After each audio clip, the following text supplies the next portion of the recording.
मित्रों, मध्य प्रदेश के अंदर कृषि, पशुपालन और सहकारिता तीनों क्षेत्र में ढेर सारी संभावनाएं पड़ी हुई और मैं मानता हूं कि हमने हमारी संभावनाओं का 100% दोहन करने के लिए ढेर सारा काम करने की जरूरत है।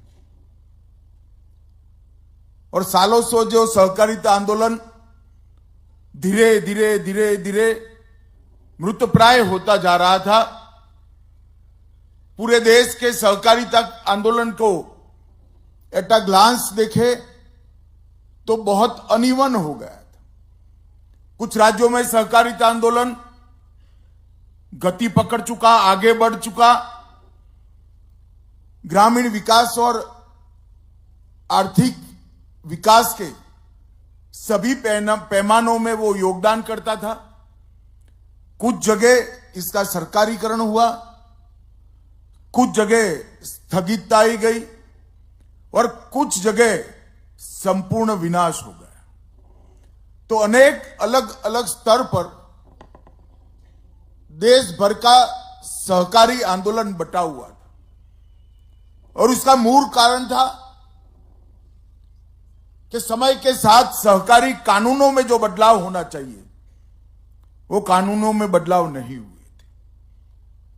हमारे संविधान में मल्टी स्टेट कोऑपरेटिव छोड़कर सारा कोऑपरेटिव ये राज्यों का विषय है। इसलिए देश भर में जिस तेजी से परिस्थितियां बदली, वो बदलती हुई परिस्थिति के अनुकूल कानून बनाने के इनिशिएटिव नहीं लिए गए और इसका मूल कारण था कि राष्ट्रीय स्तर पर समग्रता की दृष्टि से हर राज्य की भौगोलिक परिस्थिति, बारिश की परिस्थिति, ग्रामीण विकास और कृषि विकास के आयाम, पशुपालन के आयाम, इस सबको एक पेज रखकर केंद्रीय स्तर पर कोई विचार नहीं हुआ। और विचार होता भी कैसे? क्योंकि केंद्रीय स्तर पर कोई सहकारिता मंत्रालय ही नहीं था। आजादी के 75 साल बाद देश के नेता और प्रधानमंत्री नरेंद्र मोदी जी ने सहकारिता मंत्रालय की स्थापना की और मेरा सौभाग्य है कि मुझे पहला सहकारिता मंत्री बना दिया। मोहन जी कह रहे हैं उनको थोड़ा आश्चर्य हुआ था। मोहन जी, आश्चर्य तो मुझे भी हुआ था, मगर मित्रों, ये 3.5 साल के समय के अंदर मोदी जी ने स्वयं बहुत बारीकी से देखकर सहकारिता आंदोलन में बहुत बड़ा बदलाव लाने का काम किया। संविधान के अंदर जो हमारी मर्यादाएं थी वो आज भी है। आज भी सहकारिता राज्य का विषय है। भारत सरकार सहकारिता के कोई क्षेत्र में कानूनी बदलाव नहीं कर सकती है। तो पैक्स को पुनर्जीवित करना, डेयरी क्षेत्र का बढ़ावा करना, उत्पादन के क्षेत्र में सहकारिता को ले जाना, urban cooperative bank, district cooperative bank और ग्रामीण बैंकों के सुचारू व्यवस्थापन करना, ये सारा काम कैसे हो सकता है? सहकारिता मंत्रालय ने सबसे पहला काम किया, प्राइमरी सोसाइटी, जो प्राइमरी एग्रीकल्चर सोसाइटी के नाम से जानी जाती है, इसके लिए एक मॉडल बायलॉज बनाए और मॉडल बायलॉज को सभी राज्य सरकारों को भेजा। बहुत सारे पत्रकार अटकलें लगा रहे थे कि मॉडल बायलॉज राजनीति की भेंट चढ़ जाएगा। कई सारे राज्य भारतीय जनता पार्टी शासित राज्य है नहीं, एनडीए शासित राज्य है नहीं, तो एनडीए की सरकार ने भेजा हुआ मॉडल बायलॉज वो क्यों स्वीकार करेंगे भला? मगर मैं हर्ष के साथ कहना चाहता हूं, आज संपूर्ण भारत ने मॉडल बायलॉज को एडॉप्ट कर लिया। जब आपकी नीयत ठीक हो, परिश्रम करने की वृत्ति हो, तो नतीजे भी ठीक ही आते हैं। और मैं इस मंच पर से देश भर की हर राज्य सरकार का बहुत बहुत धन्यवाद करना चाहता हूं कि आपने मॉडल बायलॉज स्वीकार कर देश के सहकारिता क्षेत्र में नई जान डालने का काम किया है। क्योंकि प्राइमरी सोसाइटियां, चाहे प्राइमरी मछुआरा सोसाइटी हो, चाहे प्राइमरी डेयरी हो, चाहे पैक्स हो, वो जब तक मजबूत नहीं होती है उसके ऊपर 3 स्तरीय सहकारी खाका मजबूत हो ही नहीं सकता। और पैक्स जो एक समय केवल और केवल शॉर्ट टर्म एग्रीकल्चर फाइनेंस का काम करते थे, जिसमें करीब करीब आधे % का उनको मुनाफा होता था, उसकी जगह पैक्स आज 20 से ज्यादा काम करते हैं और 20 से ज्यादा कामों में आज पैक्स इन्वॉल्व हो गए। इसके माध्यम से पैक्स की इनकम बढ़ेगी। आज ही हमने एक पैक्स को मोदी जी की जो सस्ती दवाइयां हैं वो दुकान का लाइसेंस दिया। पैक्स जल वितरण का काम भी करेंगे, पैक्स सीएससी का भी काम करेंगे। 300 से ज्यादा सरकारी योजनाएं पैक्स के कंप्यूटर पर आज लोगों के लिए उपलब्ध है। आपको रेलवे की टिकट करानी है तो कहीं और जाने की जरूरत नहीं, कोई एजेंट की भी जरूरत नहीं है, पैक्स आपको रेलवे का टिकट निकाल कर दे देगा। इलेक्ट्रिसिटी का बिल भरने के लिए, पानी का बिल भरने के लिए, जन्म और मृत्यु का दाखला लेने के लिए, 7 बार 8 का दस्तावेज लेने के लिए, किसी के लिए गांव के बाहर जाने की जरूरत नहीं, वो पैक्स से मिल जाता है। और ढेर सारे पैक्सों ने इससे इनकम जनरेट की। पैक्स अब फर्टिलाइजर का डीलर भी बनेगा, पैक्स पेट्रोल पंप भी चलाएगा, पैक्स गैस का वितरण भी करेगा, पैक्स हर घर नल का जो योजना है इसका व्यवस्थापन भी करेगा। कई सारे काम पैक्स के साथ जोड़ने का काम किया। और पैक्स डेयरी और मछुआरा समिति तीनों को एक कर एमपैक्स बनाने का काम ये नए बायलॉज ने किया। और देश भर के जितने भी पैक्स बने थे वो सबका केंद्र सरकार ने 2500 करोड़ के खर्चे से 100% कंप्यूटराइजेशन करने का काम किया। और मैं मध्य प्रदेश सरकार को बधाई देना चाहता हूं कि पैक्स के कंप्यूटराइजेशन में पूरे भारत में पहला नंबर अपनी मध्य प्रदेश सरकार का। और पूरा कंप्यूटराइजेशन होकर डिस्ट्रिक्ट कोऑपरेटिव बैंक के साथ जुड़ा हुआ, नाबार्ड स्टेट कोऑपरेटिव बैंक के साथ जुड़ा हुआ, नाबार्ड के साथ भी हुआ और ऑनलाइन ऑडिट कर सके ऐसी व्यवस्था उत्पन्न हो गई, जिसके कारण पारदर्शिता आई। और ये सारे पैक्स जो कंप्यूटराइज हुए वो सारे भारत की 13 भाषाओं में किसान की भाषा में काम कर रहे हैं। किसान को बैंक अकाउंट देना है, मध्य प्रदेश है तो हिंदी में दिखाई पड़ेगा, गुजरात है तो गुजराती में, बंगाल है तो बंगाली में, तमिलनाडु है तो तमिल में दिखाई पड़ेगा। इस प्रकार का एक सुंदर सॉफ्टवेयर बनाकर भारत सरकार ने पैक्स के अंदर प्रस्थापित करने का काम किया। 3 नई राष्ट्रीय कक्षा की सहकारी समितियां बनाई, किसानों की उत्पाद को विश्व के बाजार में बेचने के लिए एक्सपोर्ट कोऑपरेटिव बनाया, ऑर्गेनिक प्रोडक्ट वाले किसान को, जिसने अपना एक खेत को ऑर्गेनिक कर लिया है, उसको ज्यादा रेट मिले इसलिए राष्ट्रीय स्तर पर ऑर्गेनिक कोऑपरेटिव बनाया।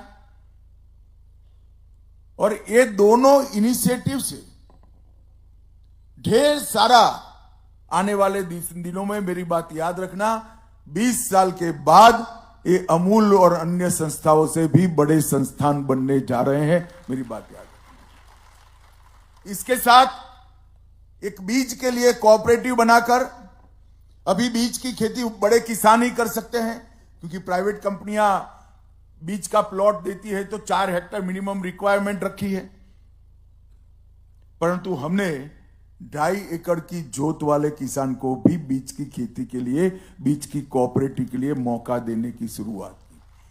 और भारत के जितने भी मीठे बीज हैं, नॉन हाइब्रिड बीज हैं, इसका संरक्षण और संवर्धन ये हमारी बीज कोऑपरेटिव कर रही है। मित्रों, ये तीनों कोऑपरेटिव के माध्यम से किसान को अपनी उपज का उचित दाम भी मिलेगा, विश्व के बाजार में किसान को जाने के लिए एक प्लेटफॉर्म मिलेगा, और जो मुनाफा होगा, चाहे एक्सपोर्ट का हो, ऑर्गेनिक का, वो कोऑपरेटिव डेयरी की पैटर्न पर किसान के बैंक अकाउंट में आना पई के साथ जमा हो जाएगा। इसका मुनाफा किसान को मिलेगा, व्यापारी को नहीं मिलेगा। ये बहुत बड़ी उपलब्धि है। हमने सहकारिता के अंदर प्रशिक्षण के लिए सहकारिता विश्वविद्यालय भी बनाया। हर क्षेत्र के तज्ञ वहीं से निकलेंगे, जिसका स्वभाव ही सहकारिता का होगा, चाहे वो अकाउंटेंट हो, डेयरी इंजीनियर हो, पशु का डॉक्टर हो, कृषि वैज्ञानिक हो, ये सारों को ट्रेन कर हम वहां से बाहर निकालेंगे। मित्रों, आज मैं एनडीडीबी और मध्य प्रदेश के फेडरेशन के बीच के एग्रीमेंट को, उसका साक्षी बनने के लिए यहां आया हूं। काफी अच्छी बात हुई, परंतु मध्य प्रदेश के अंदर 5.5 करोड़ लीटर का उत्पादन है, जो देश के 9% है, और उसमें से सहकारी डेयरियों के अंदर 1% से कम दूध आ रहा है। इसको मध्य प्रदेश फेडरेशन ने ये अनुबंध के तहत एनडीडीबी के साथ रहकर आगे बढ़ना है। अभी लक्ष्य मुझे बताया गया कि 12 लाख लीटर से 24 लाख लीटर करेंगे। अब 24 लाख लीटर करोगे तो 5.5 करोड़ में से 24 लाख लीटर। जब किसान अपना दूध ओपन बाजार में बेचने जाता है तो हम सब जानते हैं इसका शोषण होता है। हमारा लक्ष्य होना चाहिए कि तेजी के साथ हर गांव के किसान को कोऑपरेटिव डेयरी के साथ जोड़कर दूध में से चीज बने, पनीर बने, दही बने, छाछ बने, मट्ठा बने, मुनाफा किसान के पास जाए, ऐसी व्यवस्था खड़ी करनी। तो प्राथमिक डेयरी का विस्तार भी करना है,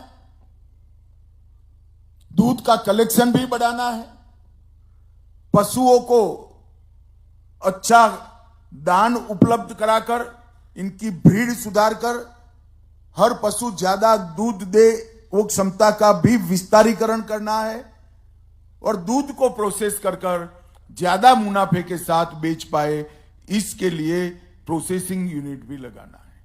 और ये सभी क्षेत्र में मध्य प्रदेश ने काम करना है।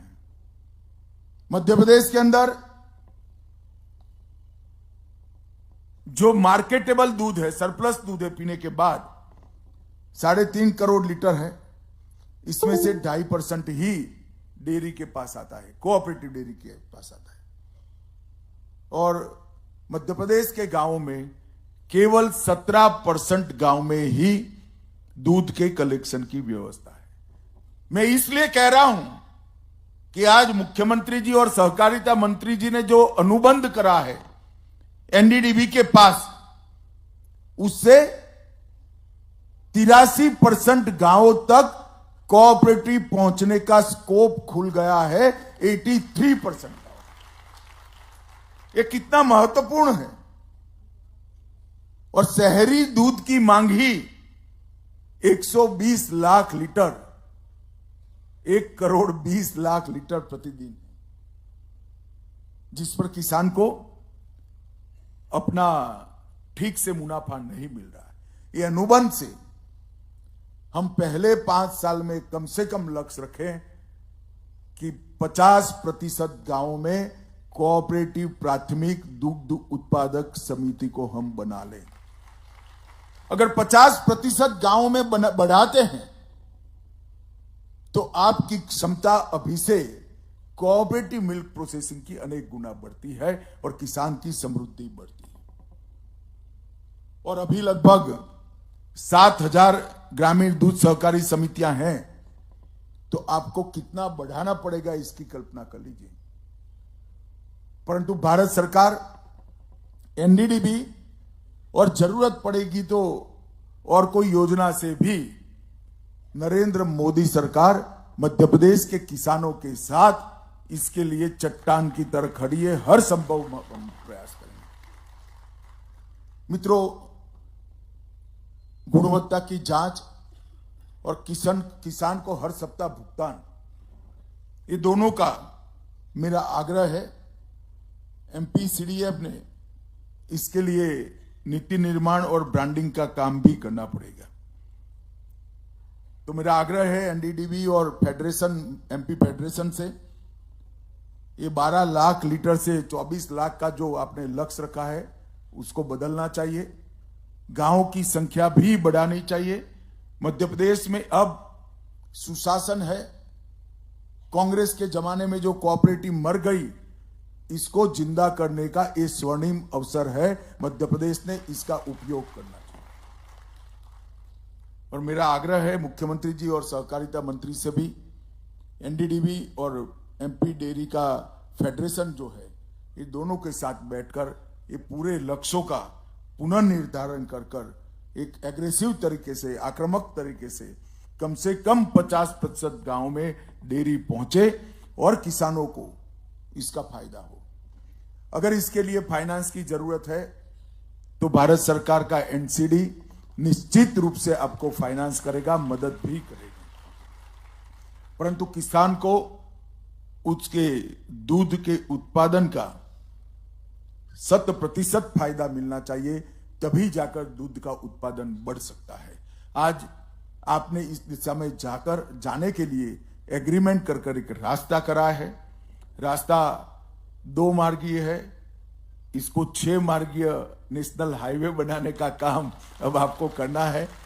मुझे आशा है कि हमारी एमपी सरकार इसको जरूर गति देगी और भारत सरकार भी एमपी सरकार के साथ मिलकर मध्य प्रदेश के किसानों की भलाई के लिए हर कदम उठाएगी, हर प्रकार की सहायता करेगी। आप सभी का बहुत बहुत धन्यवाद।